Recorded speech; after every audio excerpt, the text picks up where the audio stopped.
You know how I got land? I was homeless. And I used to fish all the time. I wasn't fishing playing. I was fishing catching fish because I drive to a rest area because I kept charcoal in my trunk. And when I got to them little grills on the side of the rest area, I'd take my charcoal and I'd fry my fish. But I was always fishing somewhere illegally because I ain't own no lake or nothing. And I catch a string of bass, probably get 6, 7 on there.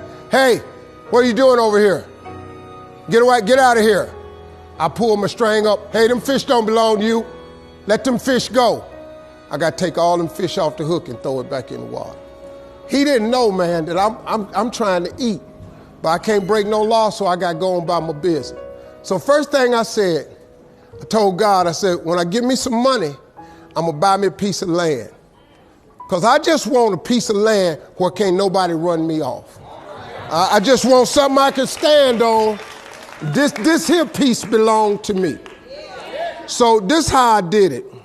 I was reading something one day, and I said, man, how much land is on earth? So I looked it up. It's a little over 36 billion acres of land on earth. At the time, it was between 5 and 6 billion people on earth. It's a little over 8 billion now. So I did a little hood math. I said to myself, if it's 36 billion acres of land and it's 6 billion people, just to me, everybody ought to have 6 acres of land. It was a scripture my mom used to tell me about all the time. She said, you have not because you ask not. So guess what I started asking for? 6 acres of land. Just wanted 6. So I messed around and got my first piece of money. I got me a check for about $115,000. So first thing I did, went to Dallas, Texas, said I'm gonna buy me some land. I found a piece of land, I thought it was perfect. Had a fishing lake at the end of it, because I love to fish. I said, man, this piece I'm gonna buy right here. Let me talk to somebody. I was with a real estate agent. I said, how much is this? He said, it's $250,000. I can't afford this. I said, I got about 115. He said, I don't think you're gonna be able to get it for that, but I'll make a call. So he called the guy. The guy said he would take 115 now and I could pay him the rest later. And before I did it, I said, hey man, let me ask you something. How much land is that? He said, oh, that's 6 acres. It was 6 acres. I got ready to sign it up. The real estate agent said, Mr. Harvey, before you sign that, I want you to think about it. I want to show you something else.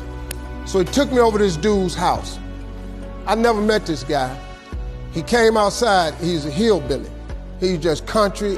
You know, I was a little nervous. Me and hillbillies don't really, we don't normally work that good together. His name was Jerry Campbell. Turned out to be one of the nicest men I ever met. I misjudged the man. He talked to me, he said, I want to show you something. And I go over there and I couldn't believe it, man. It had rolling hills on it. It had 4 lakes on it, fishing ponds. I said, man, look at this right here. How many acres is this, man?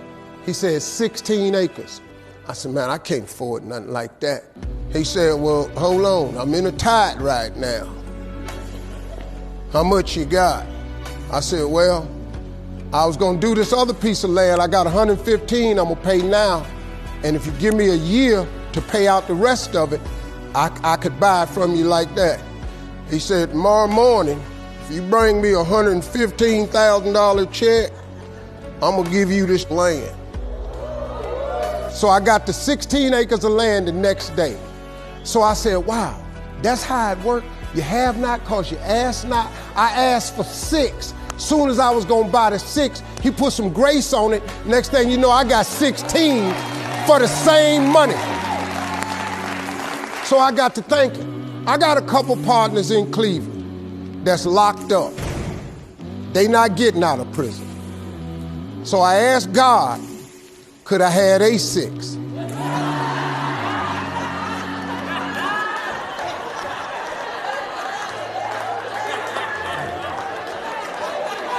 They not getting out. They got 6 coming. Hey, Lord, can I have they 6? So you know what he did? Some land opened up next to it. I bought 18 more acres. I bought it. So I went back up to Cleveland. I was hanging out one day. My boys was on the corner. I told them, I said, look, man, I can't hang out on corners no more. I'm trying to get my TV career started. Oh, you done changed, man. This what's happening. So now you done got this little money. You done forgot where you from. I said, okay, hey, Lord, can I have A6 too? So I see right now. Yeah, I see what's happening right there. They ain't finna go nowhere. So I kept asking for everybody I thought wasn't gonna ask for they 6. I asked for they 6. I ended up owning almost 300 acres of land in Denton County, Texas. But I just kept on, man. Just kept on with it. I just kept the faith. I kept believing. I kept asking him. I kept wanting. God got great life for you, man. But you're going to have to ask for it. And when you ask for it, you're going to have to believe it. After you believe it, you got to put your work in.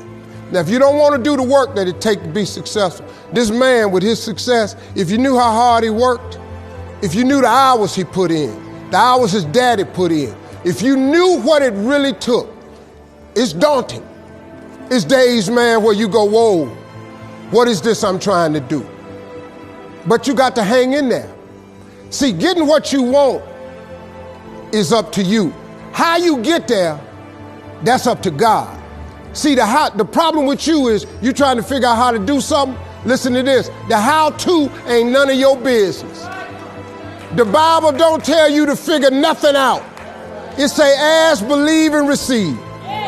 Now, see, you keep going down these churches, they keep telling you this, but you ain't listening. I'm asking you to listen. You can turn your life around if you change your attitude. You change your attitude, you change your altitude. Stop sitting in here with a life of mediocrity when that ain't what God created you for. Now, you might not want this life. You might not want what it takes to get here. But if you want this life, you got to put in your work. You got to put it in. You got to stay prayerful. You got to never give up. You got to talk to God every day. Now, if that ain't what you want to do, then good luck.